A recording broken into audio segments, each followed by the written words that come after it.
and welcome to the first episode of Creature from the Black Caboodle. My name is Jessie Seitz, and today we're going to be going over one of the movies that I think really first got me super questioning special effects.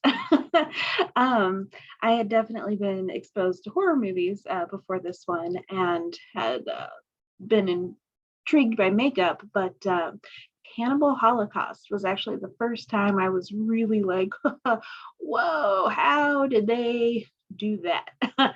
Because obviously there's some hyper realistic gore in that movie, which made it a classic and also got the filmmaker into quite a bit of trouble at one point, which is a whole other episode in and of itself. But the one effect in Cannibal Holocaust that everybody is always just like, damn, is when they come across someone who looks like they are impaled on a spike. You got the spike coming up out of her mouth. You have her apparently like impaled right through, and it is a very horrific sight. And it looks very, very, very real. It's not. It's actually something pretty clever and something that anybody could actually recreate in their backyard, which I kind of think is the beauty of that whole thing.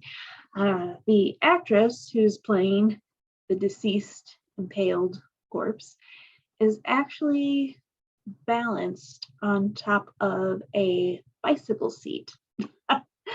Of all things. She's very, very good at balancing herself and distributing her weight on this little itty bitty bicycle seat that they were able to position her on a pole. If you kind of really know what to look for, you can see actually that the way that her feet appear to be dangling, it's actually distributing the weight evenly and helping her stay up on that pole. The same thing, like the way her arms are draped over, it's all like a very well-crafted balancing act.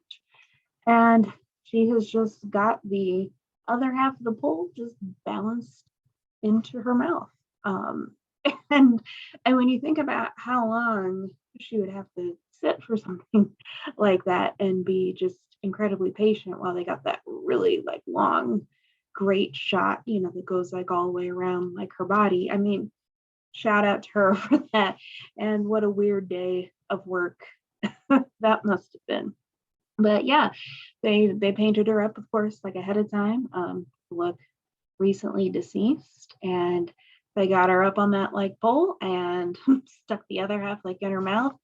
And you have this incredibly effective fucked up scene. So, you can go run out and try to do that in your own backyard, and I'm sure your neighbors will thank you for that. But summer project for everybody. And kind of going on Cannibal Holocaust and speaking to that, one of the things that I think makes that film as effective as it is the mixture of real violence with the fake. Unfortunately, the animal killings in that movie are very much real. And of course, the source of a lot of controversy in and of itself. It's definitely not illegal to hunt and kill animals, but you kind of get a little bit into like this ethics thing when you're like strictly doing it for entertainment purposes, right? So that's something that a lot of people really go back and forth on and ultimately get pretty bummed out about with that movie.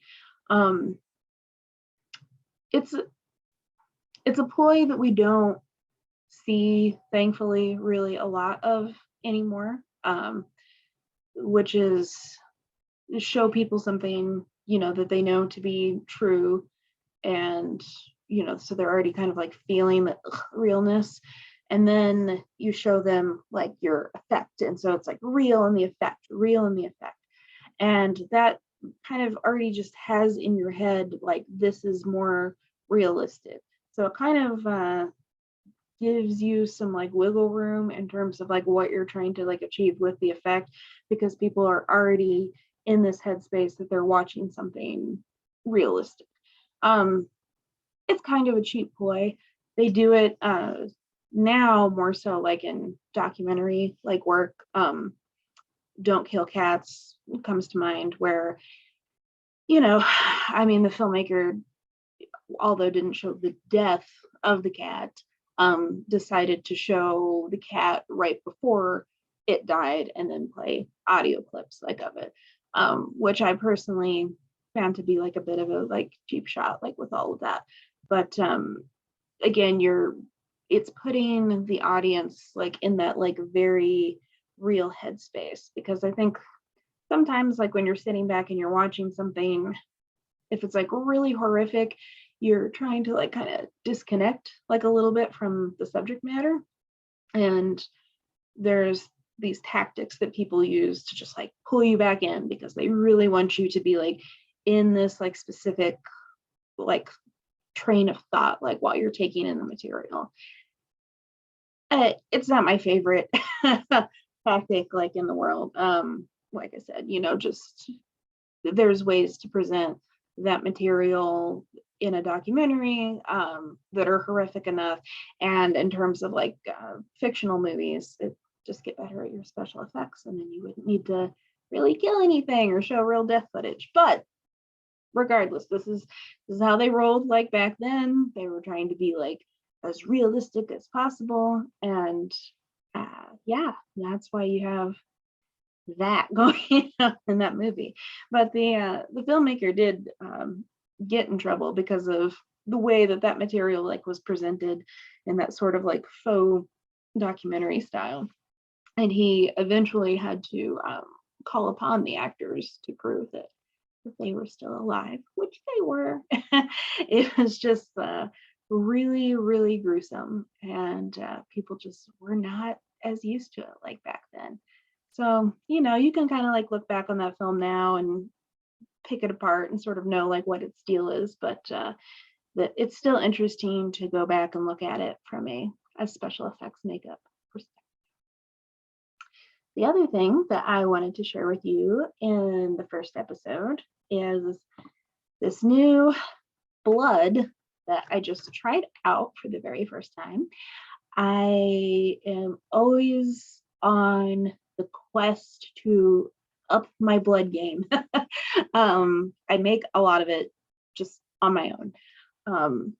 And I'll go over that in like another episode. Like it's incredibly cheap to just do it on your own. And if you're on a limited budget, there's no reason to go out and buy gallons of stage blood, because you can seriously just make that shit for like $5 in your kitchen.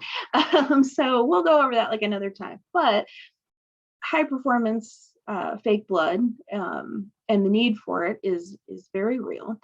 And so I always like to try to check out like what the other guy has. And sometimes it's a bust, but other times you're like, well, damn, I can actually like add this to my kit. So this is definitely one of those instances where I feel like it's something that you should probably try if you have the money. It's from Smooth On, and it is the ultimate blood kit from Smooth On. not endorsing it, something that I just like picked up on my own. So this isn't like a paid advertisement or anything like that. This is me really testing it out.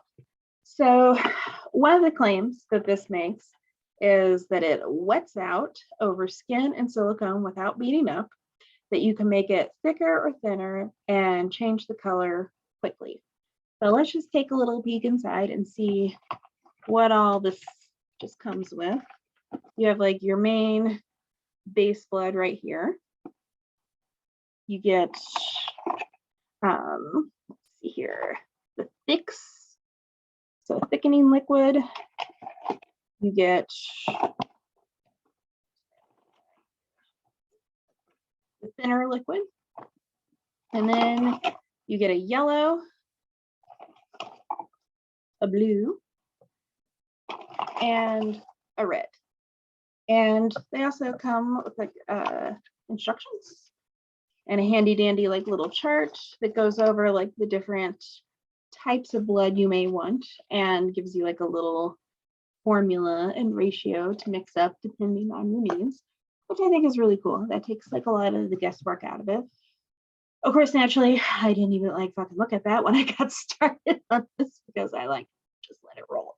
But basically the idea here is that you can, it's like a one-stop like shop for if you're doing something like a wound close-up or like stuff on the face, meaning that you can make it really like drippy when you need it to be drippy, but then you can go back in and coagulate it like a little bit better, so you can also see like maybe some like older type blood and dried stains, which is like a really cool way to do that, because there are definitely instances where you need multiple types of blood in various viscosities and things like that. So I was really intrigued by that.